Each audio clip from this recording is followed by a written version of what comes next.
Hello students, welcome back. हमारा revision series start हो गया है कैश फ्लो स्टेटमेंट, जो कि हमारा लास्ट वीडियो अपलोडेड है इन्वेस्टिंग एक्टिविटी से रिलेटेड। अगर आपने नहीं देखा है तो आप जाके उसको देख सकते हैं, लिंक डिस्क्रिप्शन में दिया हुआ है। कुछ स्टूडेंट्स के रिक्वेस्ट पे डिबेंचर इशू ऑफ डिबेंचर्स के टॉपिक को पहले बनाया जा रहा है। इस डिबेंचर्स को कई पार्ट्स में डिवाइड किया गया है। डिबेंचर जो इशू ऑफ डिबेंचर्स का टॉपिक है उसको अलग अलग वीडियोस में डिवाइड किया गया है ताकि आपके लिए वो रिवीजन में आपको इजी रहे। इसमें हर टॉपिक के साथ एक एग्जाम्पल सॉल्व किया गया है ताकि वो टॉपिक आपको इजीली समझ में आ जाए। ओके, तो सबसे पहले हम लोग स्टार्ट करते हैं डिबेंचर्स क्या होता है, क्या है डिबेंचर्स। आइए स्टार्ट करते हैं हमारा इशू ऑफ डिबेंचर्स के पार्ट 1 के चैप्टर को। ओके, चलिए पहले ये समझ लेते हैं कि डिबेंचर होता क्या है। What is debenture? तो डिबेंचर एक लायबिलिटी है। बिजनेस कंपनीज डिबेंचर इशू कर सकती है। इंडिया में as per companies act 2013 companies debenture issue कर सकती है। ये एक सिक्योरिटी होता है। अब हम लोग इसमें कुछ टर्म्स पहले बात कर लेते हैं, उसके बाद उसको डिटेल में बता देंगे। डिबेंचर जो है ये एक सिक्योरिटी है जो कि कंपनीज इशू करती है, और ये एक लोन सिक्योरिटी है। इसका मतलब ये हुआ कि कंपनी अपने डिबेंचर्स देके पब्लिक से लोन ले सकती है। अब ये डिबेंचर्स होते क्या है, सिक्योरिटी क्या है, इसके बदले लोन क्या होता है। तो डिबेंचर को आप ऐसा समझ लीजिए कि वो एक टाइप का फॉर्म है। ठीक है, कंपनी वो एक एग्रीमेंट, एक पेपर वो आपको देती है और उस फॉर्म के बदले आपसे पैसे लेती है। जनरली उस एक फॉर्म का वैल्यू 100 रुपए होता है, जिसको हम नॉमिनल वैल्यू या फेस वैल्यू कहते हैं उस पूरे फॉर्म का।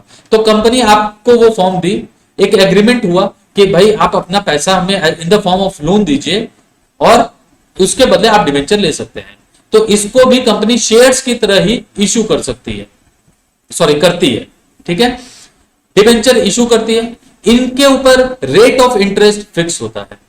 अब देखिए, बहुत बार स्टूडेंट्स मिस्टेक करते हैं कि डिबेंचर्स के साथ टर्म इंटरेस्ट नहीं लाके डिविडेंड ले आते हैं, और रीजन ये भी हो जाता है कि डिबेंचर्स और डिविडेंड कुछ कुछ सिमिलर साउंड करते हैं। तो बहुत बार स्टूडेंट कंफ्यूजन में डिबेंचर्स के साथ डिविडेंड बोलते हैं कि अगर आपको डिबेंचर्स पे रिटर्न में डिबेंचर होल्डर्स को क्या मिलता है तो वो बोल जाते हैं डिविडेंड मिलता है।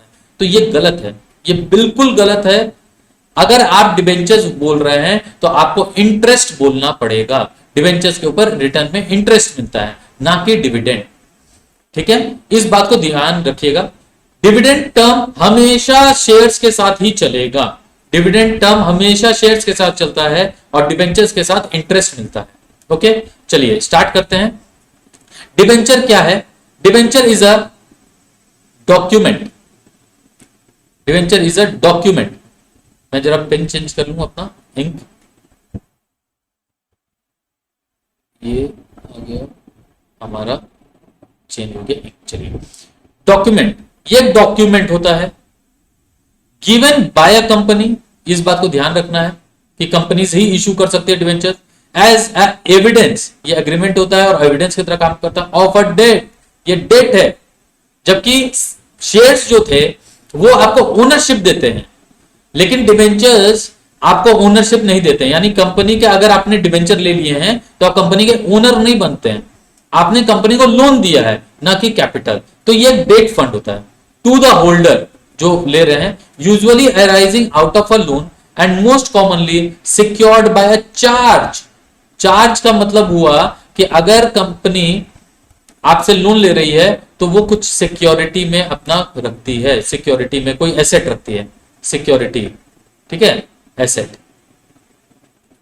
Okay, debentures are defined in the companies act 2013, includes every instrument of debt issued by the company. Examples are public deposits and intercorporate deposits. The persons to whom debenture are issued are called debenture holders. ठीक है, ये holders हैं, जो भी debenture लेंगे उनको debenture holders बोलते हैं। ओके, आइए, हमारा स्लाइड थोड़ा इधर उधर भाग रहा है, कोई बात नहीं। चलिए नेक्स्ट आता है features of a debenture. Debenture का फीचर क्या क्या है? तो डिबेंचर एक रिटन डॉक्यूमेंट है, एक रिटन डॉक्यूमेंट होता है जो कि एक्नॉलेज करता है आपके डेट को, यानी एज ए एविडेंस काम करता है। इसका मोड एंड पीरियड आपका कितने साल के लिए वो डिबेंचर इशू किया गया है, इसका मतलब उसका रीपेमेंट कब होगा, रीपेमेंट पीरियड और प्रिंसिपल और इंटरेस्ट ये सब फिक्स होता है। तो इसको पहले समझ लेते हैं। टर्म यानी टर्म या इसी को हम लोग लाइफ भी कह सकते हैं, जितने साल के बाद डिबेंचर का आपको पैसा वापस मिलेगा, यानी कंपनी आपको पैसा कब वापस देगी, वो eight the time of issue of debenture fix रहता है। प्रिंसिपल कितना पैसा वापस देगी, इसके ऊपर आगे हम लोग डिस्कशन करने जा रहे हैं। और इंटरेस्ट आर फिक्स्ड, इंटरेस्ट का रेट फिक्स होता है, rate of interest is fixed. जैसा कि डिविडेंड में रेट फिक्स नहीं होता था, लेकिन इंटरेस्ट में रेट फिक्स होता है। Rate of debenture is determined beforehand, देखिए वापस से वही बात है, beforehand that is at the time when debentures are issued. Okay, चलिए अब नेक्स्ट देखते हैं। हमारे स्लाइड्स को भी थोड़ा जल्दी है इस चैप्टर को कंप्लीट कराने का, इसलिए वो आगे आगे हमारे से पहले स्लाइड्स चेंज हो रहे हैं। चलिए नेक्स्ट, अब आते हैं difference between debenture and share. Debentures और शेयर के बीच में देखिए डिफरेंस देख लेते हैं। डिवेंचर में आप लेंडर की तरह होते हैं और शेयर में ओनर की तरह। इसका रीपेमेंट ड्यू डेट जिस दिन आपने फिक्स किया है उस दिन करना पड़ता है, जबकि शेयर्स में लाइफ टाइम तक कंपनी को उसका रीपेमेंट का जरूरत नहीं होता है। और यहां पे जो हम लोग बात कर रहे हैं ये हम लोग इक्विटी का ही बात कर रहे हैं, इक्विटी शेयर्स का। डिबेंचर्स को डिस्काउंट पे इशू किया जा सकता है, ये आगे हम लोग डिस्कशन करने जा रहे हैं। डिबेंचर्स को डिस्काउंट पे इशू किया जा सकता है, जबकि शेयर्स को डिस्काउंट पे इशू नहीं कर सकते हैं। डिबेंचर को हम लोग शेयर्स में कन्वर्ट कर सकते हैं। आपने कन्वर्टेबल डिबेंचर्स का नाम सुना होगा, तो डिबेंचर्स को कन्वर्ट किया जा सकता है जबकि शेयर्स को नहीं किया जा सकता है। कंपनी अपने डिबेंचर्स को परचेज कर सकती है, लेकिन शेयर के केस में कंपनी उसका बायबैक करती है। डिबेंचर को आप पहले भी पेमेंट कर सकते हैं, ये लोन टाइप का है, तो अगर आप प्रीपेड करना चाहते हैं पहले ही डेट के पहले, अगर आप डिबेंचर्स का लायबिलिटी का पेमेंट करना चाहते हैं तो वो कर सकते हैं। लेकिन मतलब इसको पहले पेमेंट किया जाता है फ्रॉम शेयर्स। शेयर का जब भी पैसा देना उसके पहले आपको डिबेंचर का पैसा देना होगा, उसके बाद आप शेयर्स होल्डर्स को उनका पेमेंट कर सकते हैं। अब डिबेंचर होल्डर और शेयर होल्डर में भी वही डिफरेंस है, ये लेंडर होते हैं, शेयर होल्डर ओनर्स होते हैं। डिबेंचर होल्डर्स को इंटरेस्ट मिलता है जबकि शेयर होल्डर्स को डिविडेंड मिलता है। डिबेंचर होल्डर्स के पास किसी भी तरह का कोई राइट नहीं आता है, जबकि शेयर होल्डर्स के पास राइट आता है, वो डिसीजन ले सकते हैं, वोटिंग कर सकते हैं। डिबेंचर होल्डर्स के केस में डिबेंचर होल्डर्स का पैसा सेफ होता है, उनके ऊपर कोई रिस्क नहीं उनके पैसे का डूबने का, जबकि शेयर होल्डर्स का पैसा डूब सकता है। कंपनी अगर डिसॉल्व हो जाती है, लिक्विडेट हो जाती है, बैंकरप्ट हो जाती है, तो सबसे ज्यादा रिस्क शेयर होल्डर्स के पैसे का होता है। एक और रीजन है, डिबेंचर होल्डर्स के पास सिक्योरिटी के फॉर्म में कोई एसेट रहती है कंपनी की, शेयर होल्डर्स के पास ऐसा कोई सिक्योरिटी नहीं होता। आई होप यहां तक आपको समझ में आ गया है। अब देखते हैं टाइप्स ऑफ डिबेंचर्स कौन कौन से हैं। अगर सिक्योरिटी के पॉइंट से देखिए तो जिन डिबेंचर्स के साथ आपको सिक्योरिटी मिली है वो सिक्योर्ड डिबेंचर, और जिनके साथ सिक्योरिटी नहीं मिली है वो अनसिक्योर्ड। अगर उनका रिडम्पशन होगा तो रिडीमेबल, नहीं तो इरिडीमेबल। पर कंपनीज एक्ट 2013 जो इंडिया में एप्लीकेबल है वो अलाउड नहीं करती है कंपनीज को इरिडीमेबल डिबेंचर इशू करने का, लेकिन फिर भी एग्जिस्ट करते हैं irredeemable debentures other part of the world में, अदर कंट्रीज में। रजिस्ट्रेशन, कुछ डिबेंचर रजिस्टर्ड होते हैं, कुछ बियरर होते हैं। रजिस्टर्ड डिबेंचर्स में डिबेंचर होल्डर्स का नाम रहता है रजिस्टर में, बियरर में जिनके पास डिबेंचर है वही डिबेंचर होल्डर्स हो जाते हैं। कन्वर्टेबल, जिन डिबेंचर्स को हम कन्वर्टेबल करेंगे कर सकते हैं शेयर्स में वो कन्वर्टेबल डिबेंचर्स, और जिनका कन्वर्जन नहीं हो सकता वो नॉन कन्वर्टेबल। ओके, अब नेचर का बात कर लें तो कंपनी में issue debenture to raise loan, ये लोन की तरह यूज होता है इन सिक्योरिटीज का। Debentures like shares are split into smaller units, generally ये 100 रुपए का होता है, शेयर्स 10 रुपए का होता है, तो 100 छोटे छोटे टुकड़ों में इसको बांट दिया जाता है। इसके ऊपर फिक्स रेट ऑफ इंटरेस्ट होता है। Interest on debentures is charge against profit, जैसा कि आपको पता है इंटरेस्ट जो लोन पे दिया जाता है वो चार्ज अगेंस्ट प्रॉफिट होता है, यानी इसको आपका चार्ज अगेंस्ट प्रॉफिट का मतलब हो जाता है मैंडेटरी है ये, this is mandatory, it has to be charge and इसके बाद ही आप डिविडेंड दे सकते हैं। ओके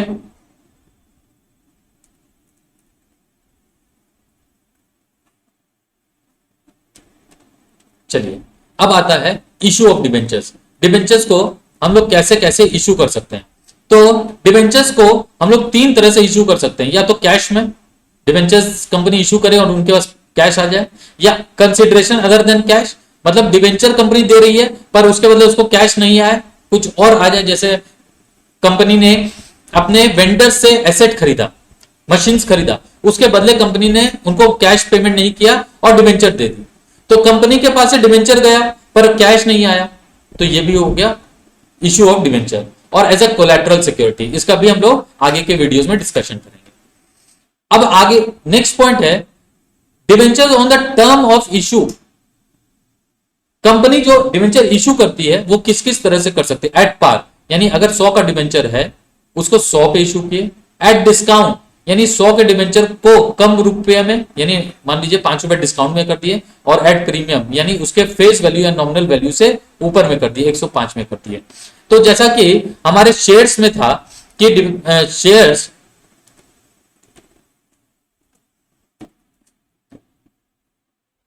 ओके चलिए नेक्स्ट आते हैं, जब डिबेंचर्स को कैश में इशू करते हैं एट पार में, पार का मतलब हुआ, पार का मतलब हो गया, एक सेकेंड,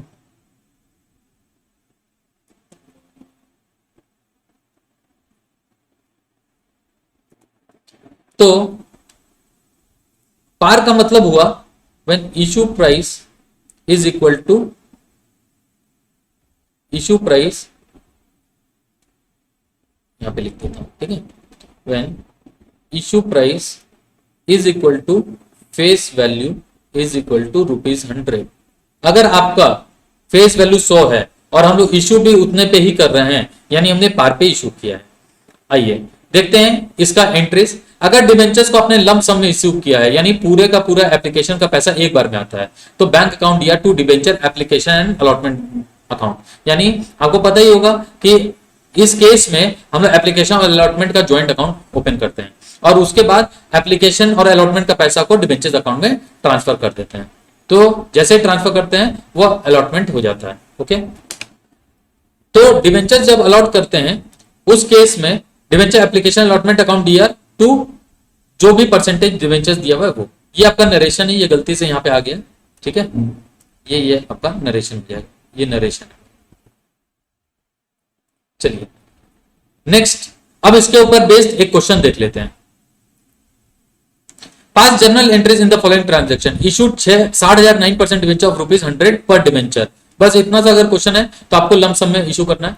बैंक अकाउंट दिया, जितने भी डिबेंचर हैं 60,000 डिबेंचर 100 रुपए के, तो 6 lakh, to debenture application allotment account 6 lakh रुपए, बीइंग एप्लीकेशन मनी रिसीव, और फिर डिबेंचर एप्लीकेशन अलॉटमेंट अकाउंट दिया टू 9% डिबेंचर्स अकाउंट। ये जो 9% यहां पे लिखा हुआ है इसका मतलब होता है रेट ऑफ इंटरेस्ट, यही है आपका रेट ऑफ इंटरेस्ट। ओके, अब है इंस्टॉलमेंट। अगर डिबेंचर्स को इंस्टॉलमेंट में लाते हैं तो हमारा एप्लीकेशन अलॉटमेंट कॉल्स का अकाउंट खुलेगा। पहला एंट्री होगा बैंक अकाउंट दिया टू डिबेंचर्स एप्लीकेशन अकाउंट। दूसरा एंट्री एप्लीकेशन के पैसे को डिबेंचर्स अकाउंट में ट्रांसफर करेंगे, डिबेंचर एप्लीकेशन अकाउंट दिया टू डिबेंचर्स अकाउंट। देखिए एक चीज ध्यान रखिएगा कि आपका जो लायबिलिटी है, ठीक है, वो है डिबेंचर्स। डिबेंचर्स हमारी लायबिलिटी है, ना कि debenture application. Debentures is your liability. ये कैसी लायबिलिटी है? ये हमारी नॉन करेंट लायबिलिटीज है, और नॉन करेंट लायबिलिटीज में भी कौन सी लायबिलिटी है? ये लॉन्ग टर्म बोरोइंग्स है, इस बात को ध्यान रखना। नेक्स्ट आते हैं मनी ड्यू ऑन अलॉटमेंट। जैसे ही पैसा ड्यू होगा तो डिबेंचर अलॉटमेंट अकाउंट दिया टू डिबेंचर्स अकाउंट, और जब अलॉटमेंट रिसीव होगा तो बैंक अकाउंट दिया to debentures allotment account. I hope यहां तक आपको समझ में आ गया होगा। ये हमारे शेयर्स के जैसे ही सेम एंट्रीज हैं। उसके बाद जब फर्स्ट कॉल ड्यू होता है, debenture first and final call account दिया टू डिबेंचर्स अकाउंट, और जैसे ही पैसा मिल जाता है तो बैंक अकाउंट दिया to debenture first and final call account. Clear? अब आइए एक क्वेश्चन इसके ऊपर बेस्ड बना लेते हैं। तो हमारा ये जो सेकंड टॉपिक है, इसमें हमारे डिवेंचर्स के ऊपर पैसे इंस्टॉलमेंट में आ रहे हैं। पहला इंस्टॉलमेंट एप्लीकेशन का, उसके बाद अलॉटमेंट का, फिर फर्स्ट कॉल का, और इसी तरह कॉल्स के इंस्टॉलमेंट आ सकते हैं। सबसे पहले हमें रिसीव होता है एप्लीकेशन का पैसा। तो एप्लीकेशन का पैसा रिसीव हुआ तो पैसा आया तो बैंक अकाउंट पे इफेक्ट आया, और एप्लीकेशन का पैसा आया तो डिवेंचर एप्लीकेशन अकाउंट में गया। अब इस क्वेश्चन में हम लोग देखते चलते हैं और डिस्कशन करेंगे। कंपनी के पास 2000 डिवेंचर हैं, 9% डिवेंचर, ये 9% रेट ऑफ इंटरेस्ट है। 100 रुपए का एक debenture, ₹100 each, payable as follows. कैसे मांगी है कंपनी ने पैसे? 25 रुपए एप्लीकेशन पे, 25 रुपए अलॉटमेंट पे और 50 रुपए फर्स्ट एंड फाइनल कॉल पे। Application were received for all the debentures along with the application money and allotment was made. Application was received for all the debentures, 2000 debentures पे आ गया पैसा। Call money was also received on due date, call money भी receive हो गया। अब चलिए देखते हैं। तो पहला एंट्री है बैंक अकाउंट डीआर, कितने डिवेंचर्स पे पैसा आया? 2000 डिवेंचर पे 25 रुपए करके। ओके, 2000 डिवेंचर पे 25 रुपए करके आ गया। ठीक है, तो ये हो गया 50,000 रुपया कंपनी के पास एज अ एप्लीकेशन आ गया। ओके, अब कंपनी क्या करेगी? इस 50,000 डिवेंचर को 50,000 रुपए को डिवेंचर्स अकाउंट में ट्रांसफर कर देगी। ठीक है, चलिए, तो अब कंपनी ने 50,000 रुपए को डिवेंचर एप्लीकेशन अकाउंट से निकालकर 9% डिवेंचर्स अकाउंट में ट्रांसफर किया। तो ये कंपनी का एप्लीकेशन का पैसा 9% डिवेंचर्स अकाउंट में ट्रांसफर हो गया। नेक्स्ट, अब कंपनी ने अलॉटमेंट का पैसा ड्यू किया है। ये अलॉटमेंट का पैसा ड्यू हुआ, पर डिवेंचर 25 रुपए ड्यू हुआ, तो डिवेंचर अलॉटमेंट अकाउंट दिया टू 9% डिवेंचर्स अकाउंट 50,000 रुपए। अब ये कंपनी ने ड्यू किया यानी मंगाया है, और अब कंपनी को पैसा मिल गया। चलिए देखते हैं, बैंक अकाउंट दिया टू डिवेंचर अलॉटमेंट अकाउंट, ये हो गया कंपनी को सेकेंड इंस्टॉलमेंट उसका मिल गया अलॉटमेंट का। अब कंपनी ने 50 रुपया कंपनी का बाकी है, कंपनी ने वो 50 रुपया पहले ड्यू किया होगा, तो debenture first and final call account दिया टू 9% डिवेंचर्स अकाउंट। ये हो गए हमारे 20,000 डिवेंचर पे 2000 डिवेंचर पे, ये हमारे 2000 डिवेंचर पे कंपनी ने 50 रुपया करके ये ड्यू का एंट्री किया। ओके, और कंपनी को पैसा मिल गया, तो बैंक अकाउंट दिया to debenture first and final call account. I hope it is clear to you all. चलिए अब नेक्स्ट देखते हैं। अगर कंपनी के पास एक्सेस एप्लीकेशन का पैसा आ जाए तो कंपनी क्या करेगी? ऐसा हो सकता है कि कंपनी ने 10,000 डिवेंचर इशू किए, पर कंपनी के पास 12,000 एप्लीकेशन आ जाए, उस केस में क्या करेंगे? तो कंपनी उतना पैसा रिफंड कर सकती है। डिवेंचर एप्लीकेशन अलॉटमेंट अकाउंट दिया टू बैंक अकाउंट, अगर एक बार में कंपनी ने मंगाया, और अगर इंस्टॉलमेंट में मंगाया है तो debenture application to debenture allotment, या तो उसको अलॉटमेंट में एडजस्ट कर देगी या तो उसको रिफंड कर देगी। डिवेंचर एप्लीकेशन अकाउंट दिया to bank account. Okay, 3 case हो सकते हैं। देखिए, अगर लंप सम है तो कंपनी पूरा पैसा मंगाई, उससे ज्यादा आ गया तो वो सारा पैसा बाकी का रिफंड कर देगी, और अगर इंस्टॉलमेंट में मंगा रही है तो अब एप्लीकेशन में अगर एक्सेस पैसा आया तो उसको अलॉटमेंट में एडजस्ट कर देगी, अगर अलॉटमेंट से भी एक्सेस आया हुआ है तो उसको कॉल्स में एडजस्ट कर देगी, और अगर कंपनी उसको एडजस्ट नहीं करना चाहती है तो उसको रिफंड कर देगी, यानी डिवेंचर एप्लीकेशन अकाउंट दिया टू बैंक अकाउंट, जो कि हमारी लास्ट एंट्री ये वाली। ओके, चलिए अब इसके ऊपर बेस्ड एक क्वेश्चन देख लेते हैं। ओके, तो हमारा क्वेश्चन है ABC limited issued 40,000 debentures of 10% debenture of ₹100 each at par for cash payable in full along with the application। पूरा का पूरा पैसा एप्लीकेशन के साथ आएगा। कंपनी रिसीव्ड 60,000 डिवेंचर, ज्यादा डिवेंचर आ गए, debentures were allotted and excess application money was refunded. तो कितना ज्यादा आया हमारे पास? 20,000 डिवेंचर पे 100 रुपए करके कितना रुपया एक्सेस हो गया, ये हो गया 20 लाख रुपया। ठीक है, 20 लाख रुपया एक्सेस आ गया और टोटल आया कितना रुपया है, 60,000 डिवेंचर पे 100 रुपए करके कंपनी के पास आए हैं, यानी 60 लाख रुपए। ठीक है, तो पहला एंट्री चूंकि लंप सम का है तो बैंक अकाउंट डीआर, तो bank account DR to debenture application and allotment account 60 lakh, और फिर उस पैसे को हमने ट्रांसफर किया 40 लाख रुपया तो डिवेंचर्स अकाउंट में, और बाकी का पैसा रिफंड हो जाएगा 20 लाख रुपए। ओके, चलिए नेक्स्ट टॉपिक पे आते हैं, डिवेंचर इशूड एट डिस्काउंट। देखिए डिवेंचर के केस में डिस्काउंट पे इशू हो सकता है, शेयर्स में अलाउड नहीं था, कुछ एक्सेप्शंस थे, लेकिन डिवेंचर पब्लिक को भी इशू हो सकता है डिस्काउंट में, शेयर्स पब्लिक को डिस्काउंट पे इशू नहीं होते। तो अगर डिस्काउंट पे इशू है तो इसका मतलब कंपनी को पैसा कम मिलेगा और वो डिस्काउंट कंपनी के लिए लॉस रहेगा। तो एक नया अकाउंट आएगा, discount on issue of debentures, first point. दूसरा, अगर आपको क्वेश्चन में डिस्काउंट कहां पे करेंगे ये नहीं मेंशन हो तो आपको डिस्काउंट अलॉटमेंट के टाइम में करना है, उसका एडजस्टमेंट अलॉटमेंट के टाइम में करना है। तीसरा, डिस्काउंट अकाउंट को हमेशा आपको जब डिवेंचर्स का एंट्री आएगा उस समय करना है। ठीक है, क्योंकि अलॉटमेंट का भी दो एंट्री होता है, एक अलॉटमेंट ड्यू और एक अलॉटमेंट रिसीव। तो जब अलॉटमेंट ड्यू होगा उसी समय डिवेंचर्स अकाउंट आएगा और आपको डिस्काउंट को उसी समय में डेबिट कर देना है। चलिए देखते हैं, समझ में आ जाएगा आपको। The companies act does not restrict issue of debentures at discount, मना नहीं करती, आप कर सकते हैं। The amount of discount is a capital loss and is debited to an account title discount on issue of debentures account. ये दोनों point clear है। Discount on debentures account is presumed to be allowed at the time of allotment unless it is specified otherwise in the question. अगर कुछ भी mention नहीं है तो आप अलॉटमेंट के टाइम में उसको कर दीजिएगा। आइए एंट्रीज देखें। Debentures allotment account DR, discount on issue of debentures account DR to debentures account. ये जब अलॉटमेंट ड्यू होगा उसी समय हमें एंट्री कर देनी। आइए इसके ऊपर बेस्ड एक क्वेश्चन देखते हैं। एक्स लिमिटेड एक कंपनी है, इन्होंने 12,000 डिवेंचर इशू किए 8% के, 100 रुपए का एक डिवेंचर है, डिस्काउंट है 5%, यानी एक्चुअल में ये डिवेंचर्स पे कंपनी 95 रुपीज रिसीव होगा। पेबल कैसे, 25% ऑन एप्लीकेशन। अब इसको हम लोग समझ लेते हैं अच्छे से। तो एप्लीकेशन पे कितना रुपया होगा, 25% ऑफ 100 यानी 25 रुपया हुआ। ठीक है, ऑन अलॉटमेंट 20% यानी 20 रुपया, 20 रुपया ऑफ 100, 20 रुपया।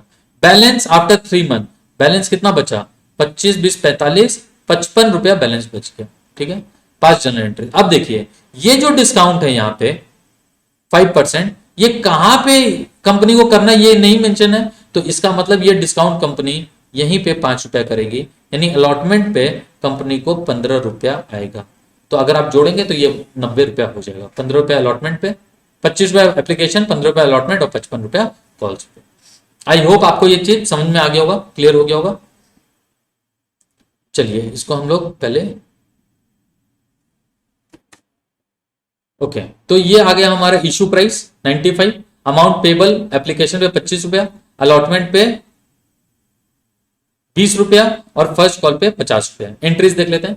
पहला एंट्री है हमारा बैंक अकाउंट डीआर 25 रुपया इंटू 12,000, ये 3 लाख रुपया हमें रिसीव होगा और फिर हम एप्लीकेशन के पैसे को डिवेंचर्स में ट्रांसफर कर देंगे। नेक्स्ट एंट्री हमारा अलॉटमेंट ड्यू, तो अलॉटमेंट पे हम कितना रुपए ड्यू करेंगे, है 25 पर ड्यू आप 20 रुपया ही कर सकते हैं। ठीक है, तो यहां पे अलॉटमेंट में हमारा ड्यू होगा 20 रुपया करके 12,000 रुपये ड्यू होगा। आप इतना ही मांग सकते हैं उनसे। ठीक है, और ये डिस्काउंट हो गया, कितना रुपया डिस्काउंट है, 5 रुपया डिस्काउंट हो गया 12,000 के ऊपर। ठीक है, और डिवेंचर्स अकाउंट में पूरा का पूरा 3 लाख चला जाएगा। चलिए आगे इस क्वेश्चन को कंटिन्यू करते हैं। अभी इसमें कॉल्स का पैसा बाकी है। अब नेक्स्ट हम कॉल्स पे ड्यू करेंगे 50 रुपया पर डिवेंचर, 12,000 डिवेंचर पे। एंट्री देखें, bank account DR to debenture, sorry debenture allotment का पैसा नहीं आया था, सॉरी, हाँ ये फोर्थ एंट्री में डिवेंचर अलॉटमेंट का पैसा आएगा। तो 2,40,000 ड्यू था, 2,40,000 रिसीव हो गया। नेक्स्ट है हमारा कॉल्स का पैसा ड्यू हुआ, 20 रुपया कर 50 रुपया करके 12,000 डिवेंचर्स पे 6 लाख, और डिवेंचर का फर्स्ट एंड फाइनल कॉल का पैसा रिसीव हो गया। लास्ट एंट्री में हमें हमारे 6 लाख पूरे के पूरे फर्स्ट एंड फाइनल कॉल पे रिसीव हो जाते हैं। ओके, अब चलते हैं नेक्स्ट टॉपिक की तरफ। डिवेंचर्स को जब प्रीमियम पे इशू करेंगे तब क्या होगा। जिस तरह से शेयर्स के साथ था, प्रीमियम हमारा एक अलग अकाउंट सिक्योरिटीज प्रीमियम रिजर्व में चला जाएगा, ये हमारा कैपिटल प्रॉफिट है। अगर क्वेश्चन में कुछ नहीं मेंशन है तो सिक्योरिटीज प्रीमियम का एंट्री हम अलॉटमेंट के टाइम में करेंगे। ठीक है, कैपिटल रिसीट है, it is presumed to be allowed at the time of allotment, और इसका एंट्री क्या हो जाएगा, तो डिवेंचर्स अलॉटमेंट अकाउंट दिया to debentures account to securities premium reserve account. I hope it is clear. आइए इसके ऊपर बेस्ड एक क्वेश्चन देख लेते हैं। एक कंपनी है राज लिमिटेड, इन्होंने 5,000 डिवेंचर 8% वाले 100 रुपए के इशू किए हैं। ये डिवेंचर प्रीमियम पे इशू हुए हैं 5% प्रीमियम, यानी 5 रुपए का प्रीमियम है, 10 रुपए application, 20 along with premium on allotment, 20 में प्रीमियम इंक्लूडेड है, यानी 5 रुपए इसमें प्रीमियम का इंक्लूड है, तब ये 20 हुआ, यानी 15 रुपए डिवेंचर्स का और 5 रुपए प्रीमियम का, and balance on first and final call. तो हमारे पास बैलेंस कितना बच जाता है, चलिए देख लेते हैं इसको। तो यहां पे आपके पास एप्लीकेशन का आ गया 10 रुपया, ये हो गया 20 माइनस 5 रुपए तो प्रीमियम का था, 15 रुपया हो गया डिवेंचर्स का, तो टोटल 25 रुपए आ गए, यानी 75 रुपए 75 रुपीज हमारा कॉल्स का आ रहा है। ओके, अब एक एक करके एंट्री देखते हैं। पहला एंट्री हमारा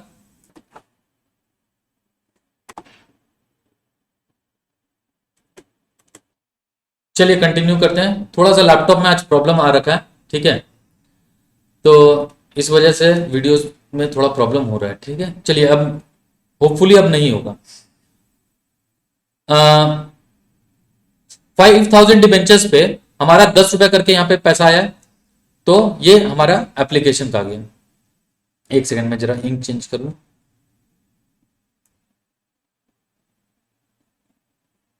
चलिए, तो यहां पे हमारा 5,000 डिबेंचर पे 10 रुपया करके आ गया एप्लीकेशन का, ये हो गया 50,000 रुपये। ओके, और अब ये एप्लीकेशन मनी को हम लोग ट्रांसफर कर देंगे डिवेंचर्स अकाउंट में। ठीक है, तो डिवेंचर एप्लीकेशन अकाउंट दिया टू 8% डिवेंचर्स अकाउंट। नेक्स्ट है अलॉटमेंट ड्यू करने का एंट्री, तो डिवेंचर्स अलॉटमेंट अकाउंट दिया टू 8% डिवेंचर्स अकाउंट। हमारे डिवेंचर्स में कितने का है, 5,000 डिवेंचर पे प्रीमियम है 5%, यानी 5 रुपये प्रीमियम, और अलॉटमेंट में हम मांग रहे हैं टोटल 20 रुपया, 5,000 इंटू 20, बैलेंस जो है कितना 15 रुपये, ये हमारा जो डिवेंचर लाइबिलिटी है उसके लिए हो जाएगा 15 रुपये। ओके, चलिए नेक्स्ट आते हैं। अब ये डिवेंचर अलॉटमेंट का पैसा आएगा, तो बैंक अकाउंट दिया to debenture allotment account 1 lakh रुपए।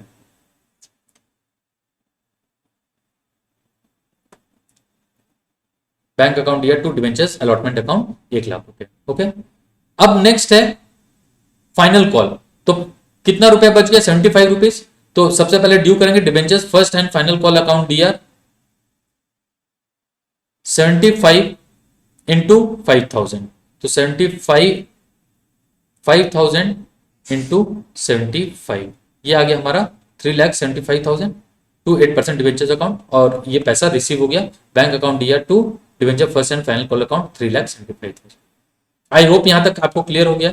अब हम लोग नेक्स्ट टॉपिक में आते हैं, ओवर सब्सक्रिप्शन ऑफ डिवेंचर्स। इसका मतलब होता है व्हेन इश्यू, या ऐसा इसको बोल देते हैं व्हेन सब्सक्राइब्ड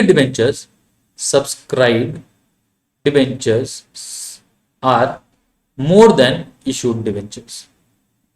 जब हमने जितना सब्सक्राइब किया है वो ज्यादा है और कंपनी ने शेयर डिवेंचर इशू किया है, तो यही आपका ओवर सब्सक्रिप्शन का केस होता है। इस केस में कंपनी क्या कर सकती है, या तो इसको, इस दो ऑप्शन है, या तो जो एक्सेस है उसको रिफंड कर दे, या उसको फर्दर कॉल्स में एडजस्ट कर दे। ठीक है, चलिए। It is a situation where application received for debenture is more than the number of debenture issued. तीन ऑप्शन है, या तो हाँ, एक तो है वही रिजेक्ट कर दे या रिफंड कर दे, पार्शियल और प्रोराटा कर दे, एडजस्टमेंट कर दे, या दोनों के ऑल्टरनेटिव्स को। Okay, such application money received on account of over subscription may be retained for adjustment towards allotment and the respective calls in case of prorata। चलिए इस पे सम्स बनाते हैं तो आपको क्लियर हो जाएगा। आइए, क्वेश्चन है, Bharat Leathers Limited issued 5000 10% debentures of ₹100 each at par. देखिए ये हमारा पार का केस है। ओके, ये हमारा पार का केस है, जिसमें पहला इंस्टॉलमेंट 20 रुपए का एप्लीकेशन, अलॉटमेंट 40 रुपए का, और ₹40 2 months आफ्टर अलॉटमेंट, यानी फाइनल कॉल पे 40 रुपए। तो अगर आप जोड़ेंगे तो ये 100 रुपए का डिबेंचर्स हो जाते हैं। Company received application for 7000 debentures, जबकि कंपनी ने इशू किए थे सिर्फ 5000 डिबेंचर, आगे 7000 debentures. Okay, application for 4500 debentures were accepted in full. Application for 1000 were allotted 500 debentures and balance applications were declined। चलिए, तो पहले मैं आपको एक चीज बता देता हूं कि जनरली स्टूडेंट्स क्या करते हैं, ओवर सब्सक्रिप्शन का केस देखकर वो थोड़ा पैनिक कर जाते हैं। ऐसा मत कीजिए, आप इसको नॉर्मल डिबेंचर का ही सवाल समझ के बनाइएगा। ठीक है, इसमें कुछ भी ऐसा नहीं है। जैसे अभी हम परस्यू करेंगे इस क्वेश्चन को, एकदम स्टेप बाय स्टेप आप भी परस्यू कीजिएगा। बहुत इजी, बहुत ही सिंपल और बहुत स्कोरिंग चैप्टर है ये। ठीक है, देखिए कैसे हमें देखना है। आपको कुछ नहीं, आपको सिर्फ अपने दिमाग में एंट्रीज को याद रखना है, स्टेप को याद रखना है। कंपनी के पास सबसे पहले जो एप्लीकेशन आए हैं उतना पैसा आया होगा, सबसे पहला एंट्री यही होता है। तो आप ये देखिए कि कंपनी को कितने एप्लीकेशन रिसीव हुए, तो वो आपको यहां से मिल गया है कि कंपनी को 7000 डिबेंचर एप्लीकेशन रिसीव हुआ है और एक एप्लीकेशन का पैसा 20 रुपया है। तो पहले आप ये एंट्री कर लीजिए। तो एप्लीकेशन का मनी रिसीव जो होता है उसका एंट्री होता है बैंक अकाउंट DR 2। कितना परसेंट डिबेंचर है ये हमारा? 10%। ठीक है, तो 2 डिबेंचर एप्लीकेशन अकाउंट आ गया।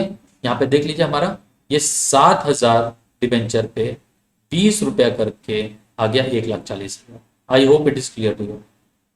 अब सेकंड हमें देखना है, अगर एक्सेस है तो क्या करेंगे उसके बाद।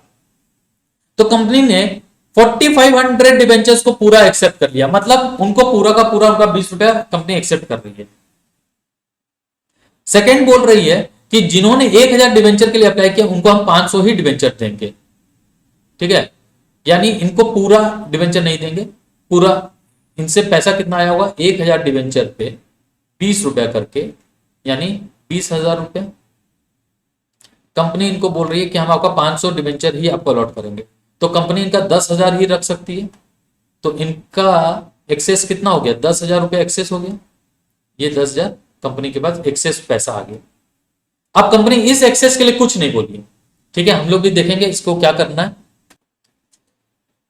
आगे बोली and balance application were decline, और जो बैलेंस एप्लीकेशन है तो कितने बैलेंस बच गए? तो देखिए यहां पे हम लोग निकाल लेते हैं इसको। आप देखेंगे कंपनी के पास 7000 डिबेंचर था, उसमें से कंपनी ने 4500 डिबेंचर्स को एक्सेप्ट कर लिया फुल में। 1000 डिबेंचर वाले को दिया है सिर्फ 500, तो 5500 डिबेंचर एडजस्ट हो गया। यानी 1500 डिबेंचर वाले ऐसे हैं जिनको कंपनी ने कोई भी डिबेंचर इशू नहीं किया, तो उनका पैसा रिफंड हो जाएगा। ओके, आइए तो इसको हम लोग देख लेते हैं। डिबेंचर एप्लीकेशन अकाउंट DR ये 1,40,000 है। To 10% debentures account, to debenture allotment account, to bank account. तो सबसे पहले तो ये बैंक अकाउंट समझ लीजिए क्या है।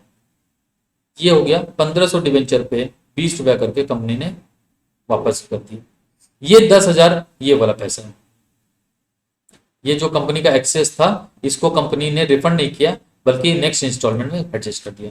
और कंपनी को तो ओवर सब्सक्रिप्शन हुआ है, तो यानी 50,000 डिबेंचर तो कंपनी को 5,000 डिबेंचर तो कंपनी को अलॉट करना ही है। तो वो 5,000 के ऊपर 20 रुपया डिबेंचर्स का लायबिलिटी एप्लीकेशन का एक्सेप्ट कर ली और 1 लाख में उसने ट्रांसफर कर दिया। क्लियर। नेक्स्ट एंट्री में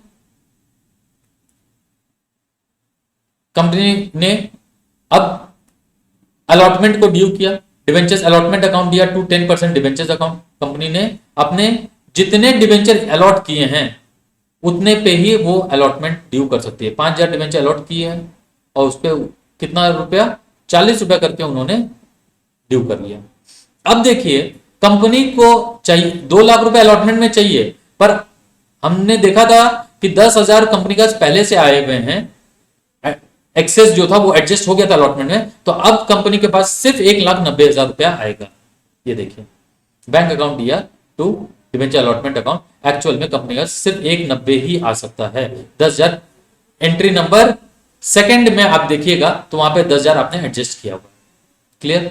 अब आते हैं नेक्स्ट, फाइनल कॉल को ड्यू करते हैं। Debentures first and final call account दिया, 5,000 डिवेंचर पे 40 रुपया करके 2 लाख रुपए ड्यू और कंपनी को 2 लाख रुपया रिसीव होगी। क्लियर। चलिए नेक्स्ट टॉपिक देखते हैं, अंडर सब्सक्रिप्शन ऑफ डिवेंचर। ये बहुत ही सिंपल टॉपिक है।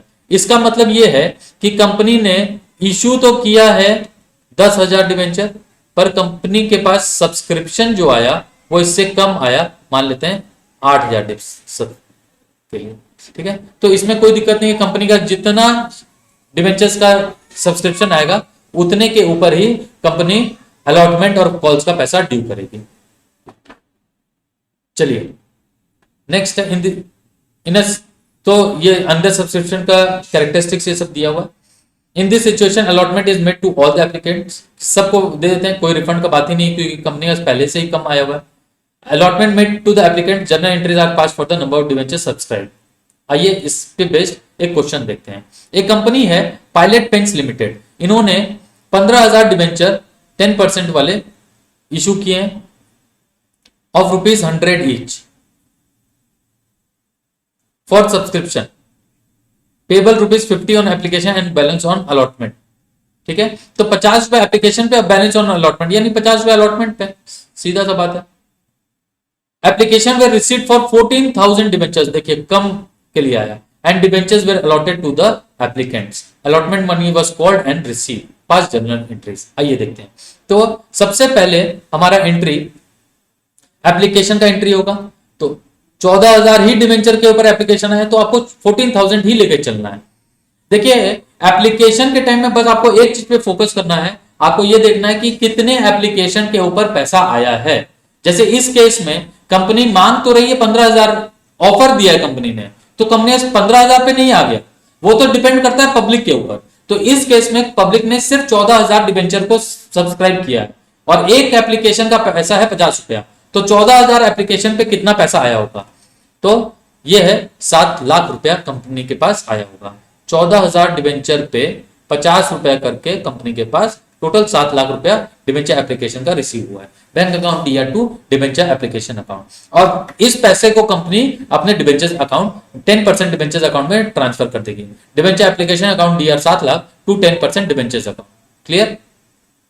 अब कंपनी अलॉटमेंट को ड्यू करेगी, तो डिवेंचर अलॉटमेंट अकाउंट दिया टू 10% डिवेंचर अकाउंट, चूंकि 50 रुपए का एप्लीकेशन था, 50 का अलॉटमेंट था, यानी 7 लाख रुपया इसमें भी आ जाएगा। डिवेंचर अलॉटमेंट अकाउंट दिया 7 lakh to 10% debenture account 7 lakh, और नेक्स्ट एंट्री है बैंक अकाउंट दिया to debenture allotment account 7 lakh, पूरा पैसा आ गया। Okay student, so I think आपको ये डिवेंचर्स का अप टू अंडर सब्सक्रिप्शन समझ में आ गया होगा। अब आप और सम्स प्रैक्टिस कर सकते हैं। नेक्स्ट वीडियो डिवेंचर्स का आगे के टॉपिक्स पे आएंगे, और कैश फ्लो का भी फाइनेंसिंग एक्टिविटीज आपको बहुत जल्द मिलेगा। आपके जो भी रिव्यूज, जो भी फीडबैक्स हैं, आप हमारे इंस्टाग्राम आईडी पे हमें मैसेज कर सकते हैं, और वीडियोस से रिलेटेड अगर कुछ भी आपको कोई सजेशन देना हो तो भी वो भी आप हमें भेज सकते हैं।